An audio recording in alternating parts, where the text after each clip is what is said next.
உள்ளாட்சி அரசு செய்தியால் இணைவோம். இங்கே வந்து விழுப்புரம் மாவட்டத்தில் திருக்கோயிலூர் விக்கிரவாண்டி தெற்கு மாவட்டம் கழக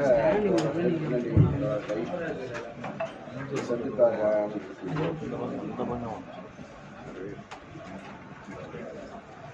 கண்டித்து வளர்ச்சி கழக வளர்ச்சி ஆக்கப்பூர்வமான பணிகள் எப்படி செய்வது ஆட்சியுடைய சாதனைகளை கொண்டு செல்வது சம்பந்தமாக ஆட்சியுடைய சாதனைகள் மக்களுக்கு சென்றிருப்பது என்ன குறைகள் இருக்கிற ஆய்வு செய்வதற்காகவும் இங்கே வந்திருக்கிறோம். காலையில் இப்போ அந்த மாவட்டத்தில் கொஞ்சம் கருத்துக்களை கேட்கணும். வேற என்னப்பா அமலாக்கத்துறை உச்சநீதிமன்றம் கண்டிச்சிருக்கு சார், எப்படி பாக்குறீங்க? அது நீங்கள் புரிஞ்சுக்கிட்டா பரவாயில்ல, நீங்கள் புரிஞ்சுக்கிட்டா அவ்வளோதான்.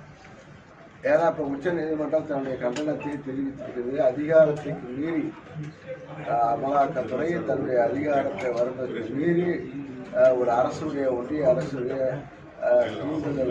தூண்டுதல் அதை காணக்கிணங்க பணியாற்றுகிறார்கள்.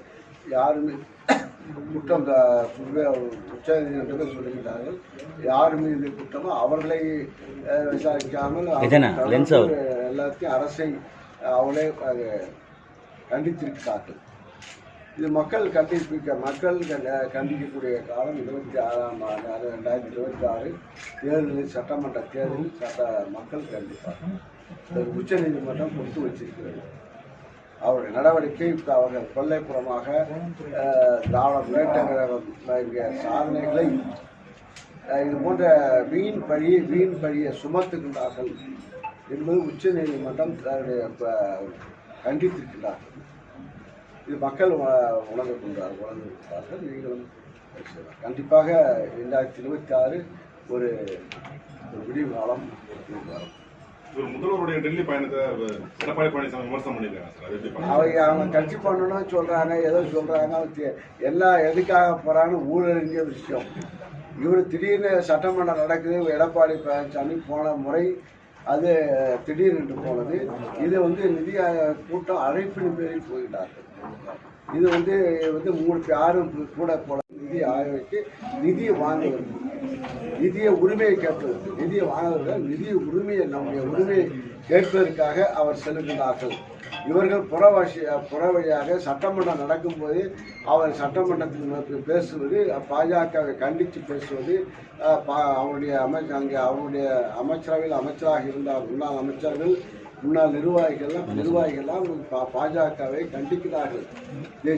ஜெயக்குமார் முன்னாள் அமைச்சராக இருந்தவர், கழகத்தை அந்த கட்சியுடைய பொறுப்பு இருந்தவர். நான் இந்த பிஜேபி அதை சேர்ந்து தான் தோற்றி போனேன் என்று புலம்பிய மறுவாரம் இங்கே கூட்டணி நடக்குது. காரணம் என்ன என்பது நீங்கள் புரிந்து கொள்ள வேண்டும். அதுபோல் கொல்லைவாசல் வழியாக போகவில்லை. இது நேரே விமானம் ஏறி அதிக அழைப்பின் பேரில் நிதி ஆயோக் கூட்டம் உலகறிஞ்ச விஷயம், எல்லா உலகத்திலும் தெரியும். ஆக இது ஒரு பேட்டி கொடுத்திருக்காரு சார் மத்திய அமைச்சர். அவர் என்ன சொல்றாருன்னா, ஏற்கனவே பல்வேறு வழக்குல சார்கள் அதிகமா இருந்தாங்க, இப்ப டாஸ்மாக் வழக்குல தம்பிங்க அதிகமா இருக்காங்க. இப்ப தம்பிங்களுக்கும் திமுகவுக்கும் என்ன தொடர்புன்னு ஒரு கேள்வி வைக்கிறார் சார். சார்னா என்னன்னு தெரியல,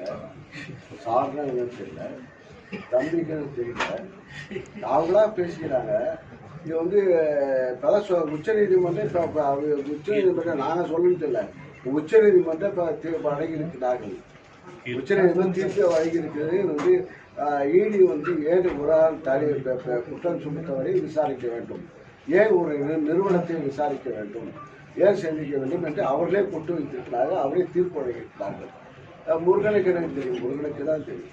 சார் பாத்தீங்கன்னா பாமக திமுக கூட இணைவதற்கான முயற்சியில் ஈடுபட்டு இருக்கிறதா தகவல் வருது.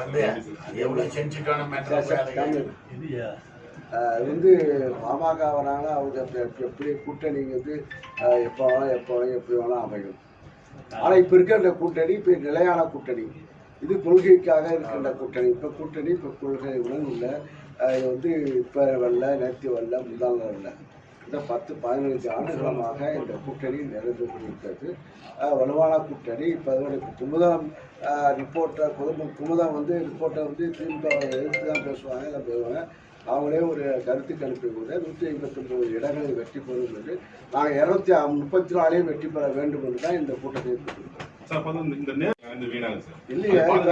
இப்போ மழைக்காலம் இதுவரையில் இப்போ வந்து கடந்த காலத்தில் நீங்கள் பார்க்க வேண்டும், இப்பயும் நிகழ்காலத்தில் பார்க்க வேண்டும். கடந்த காலத்தில் நெல்லை பிடித்து ஆண்டு கணக்காக மாத கணக்காக அவர்கள் மூட்டையை கிராமத்தங்களே அங்கங்கே வைத்திருந்தார்கள். ஆனால் இப்போ நம்முடைய முதலமைச்சர் பொறுப்பேற்ற பிறகு அவர் வந்து விவசாயிகளை வாங்கி நெல்லை உடனடியாக அந்த இடத்துக்கு செல்ல வேண்டும், குடும்பங்கள் செல்ல வேண்டும், பாதுகாப்பாக வைக்க வேண்டும் என்று அவர் உத்தரவிட்டு அந்த அதே போல கூடுதலாக இது போன்ற இப்போ பர்மனண்டாக ஷெட்டும் கட்டுவதற்கு உத்தரவிட்டு விழுப்புரம் மாவட்டத்தை பொறுத்தவரையில் சென்ற வாரம் நம்முடைய வேளாண் துறை அமைச்சருடைய உத்தரவின்படி இங்கே திருவண்ணூரில் கூட அந்த இதை திறந்து வச்சதை நீங்கள் பார்த்துருப்பீங்க. அது திறந்து வைத்து இப்பொழுது அந்த பகுதியில் இருக்கிற விவசாயிகள் எல்லாம் மிகவும் மகிழ்ச்சியோடு இருக்கிறார்கள். அதற்கு முழுக்க உதவி செய்தவர் இவர் தான். அதற்காக ஒரு சுற்றுச்சுவர் மதில் கட்டுவதற்கும் இந்த இதில் நிதியை ஒதுக்கி இருக்கிறார் வேளாண்மைத்துறை அமைச்சர். அரகண்டநல்லூர்லேயும் அந்த மாதிரி பண்ணணும்னு சொல்லிட்டு அதுக்காக கட்டுறதுக்கும் வேளாண்மைத்துறை அமைச்சர் மாவட்டத்தின் சார்பில் வேளாண்துறை சார்பாக வணிகத்துறை சார்பாக சேரும். சிவில் சப்ளை சார்பாக அங்கங்கே கூட குடோன்கள் கட்டப்பட்டிருக்கிறது. அதேபோல் தமிழக கட்டுக்கொண்டு இது திடீர் என்று மழை பெய்ய காரணத்தால் இது ஜூன் 12ஆம் தேதி இப்போ மேட்டூர் அணை திறக்கப்படும் என்று அறிவித்திருக்கிறாங்க. முதலமைச்சர் சார்பாக ஆண்டுதோறும் திறக்கிறார்.